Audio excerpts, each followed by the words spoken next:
Hello everyone, আসসালামু আলাইকুম। Welcome to my channel. I hope আপনারা সবাই ভালো আছেন। আমিও আলহামদুলিল্লাহ ভালো আছি।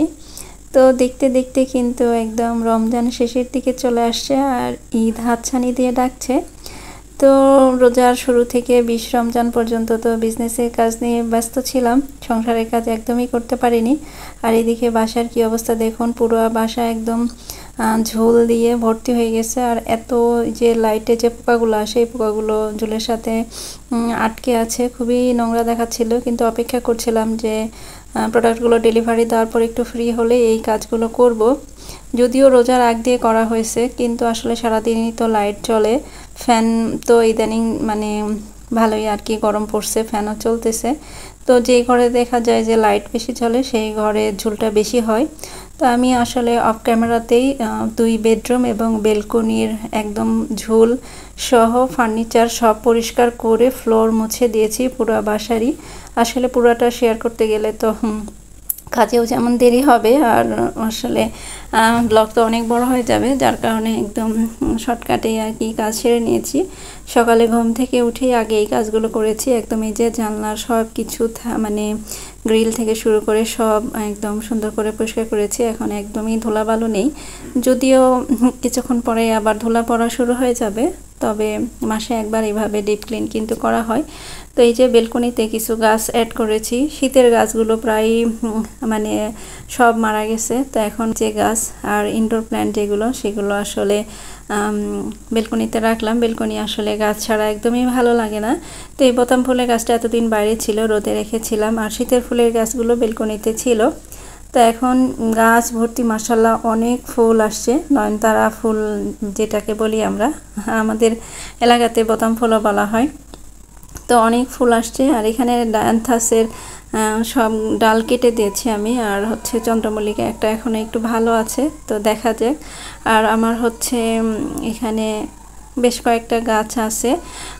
কুঞ্জলতা, যেটা কুঞ্জলতা না, কেলাঞ্চুতে মাত্র ফুল আসছে, এটা কিন্তু শীতে ফুল আসে, তখন গাছের গ্রোথ ভালো ছিল না, যার কারণে সেভাবে ফুল আসেনি।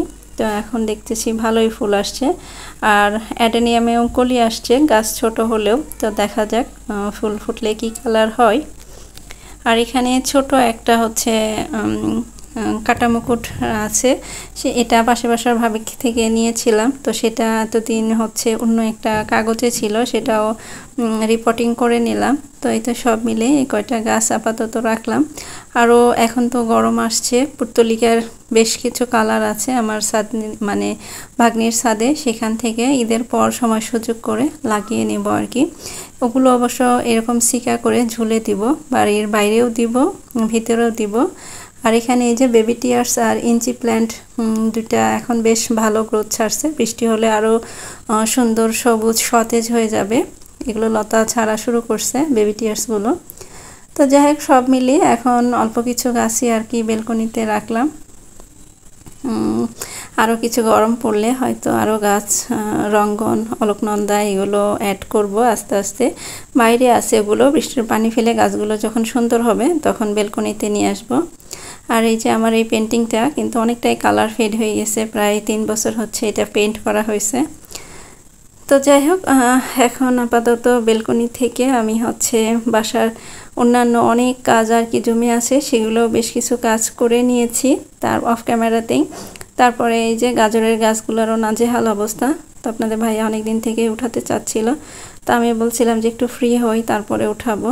তো আজকে গাছগুলো উঠিয়ে ফেলবো, উঠে ফেলে হচ্ছে এখানে গ্রীষ্মকালীন কোনো সবজি লাগানো হবে। তো অনেকগুলোই গাজর হয়েছে আলহামদুলিল্লাহ, প্রায় 5 কেজির মতো। তো নিজে কিছু রেখেছি, এগুলো হচ্ছে একটু কেটে ভাপ দিয়ে ফ্রিজে রাখবো, সবজি বা নুডলস, ফ্রাইড রাইস এগুলোর সাথে, মানে সারা বছর যাতে খাওয়া যায়। অনেকেই তো একদম শীতের শেষে ফ্রোজেন করেছে, তখন আমি কোনো কিছুই ফ্রোজেন করিনি। কিন্তু এখন যেহেতু বেশ কিছু গাজর আর কি, তো এগুলো এমনিতে তো আসলে এখন ওইভাবে খাওয়া যাবে না, যার কারণে রেখে দিব সারা বছর যাতে খেতে পারি। কিছু প্রতিবেশীদের সাথেও শেয়ার করা হয়েছে টমেটো আর গাজর, আর বেশ কিছু আমি হচ্ছে সময় সুযোগ করে ফ্রোজেন করে রাখবো। তো এখন উঠিয়ে এগুলো ভালো করে ধুয়ে একটু পানি ঝরিয়ে নিব, তারপরে ফ্রিজে রাখবো। তো নিজের গাছের যখন কোনো কিছু লাগানো হয় এটা তুলতে যে কি আনন্দ লাগে, এটা আসলে যারা হালকা পাতলা বাগান আছে বা ছাদে হোক, বেলকনিতে হোক বা নিজের এরকম উঠানে শাকসবজি চাষ করে তারা কিন্তু এই আনন্দটা আসলে উপভোগ করতে পারবে। সত্যি অন্যরকম একটা আনন্দ, একটা তৃপ্তি কাজ করে। তো আমি রোজা থেকে আসলে যেহেতু সকালে অনেকগুলো কাজ করেছি, তারপরে এই রোদের মধ্যে বসে গাজরগুলো উঠিয়ে অনেকটাই টায়ার্ড হয়ে গেছিলাম।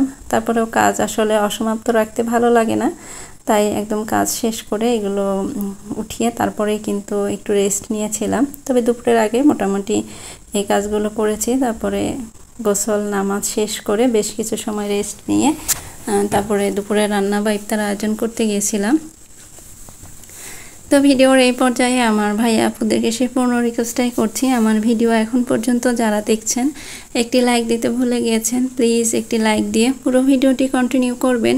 আর যারা অলরেডি আমার চ্যানেলটি সাবস্ক্রাইব করে আমার ভিডিওতে লাইক কমেন্ট করে আমাকে সাপোর্ট করে যাচ্ছেন তাদেরকে অসংখ্য অসংখ্য ধন্যবাদ। আর যারা এখনও করেননি তাদের প্রতি আশা রাখছি আমার ভিডিওর কোথাও কোনো অংশ যদি ভালো লেগে যায় তাহলে আমার চ্যানেলটি সাবস্ক্রাইব করে আমার পাশেই থাকবেন। তো এই যে এগুলো উঠিয়ে এখন বেশ ভালোভাবে আর কি পানি দিয়ে ধুয়ে নিব।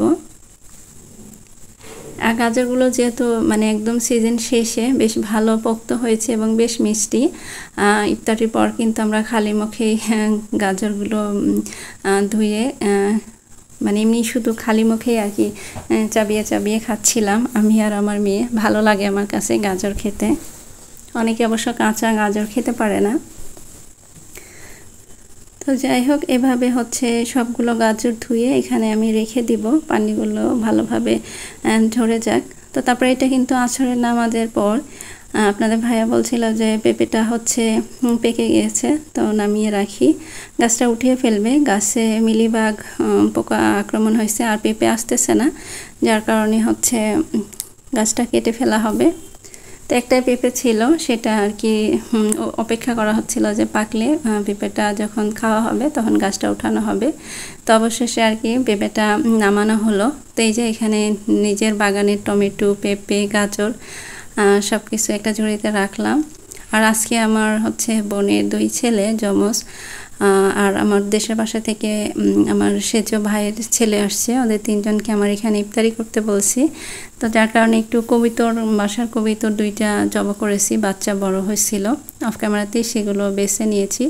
তো সেই কবিতর দিয়ে একটু ঝালের পোলা করছি, আর কিছুটা উঠিয়ে রেখেছি, একটু আলু দিয়ে রান্না করব আর করলা ভাজি করব।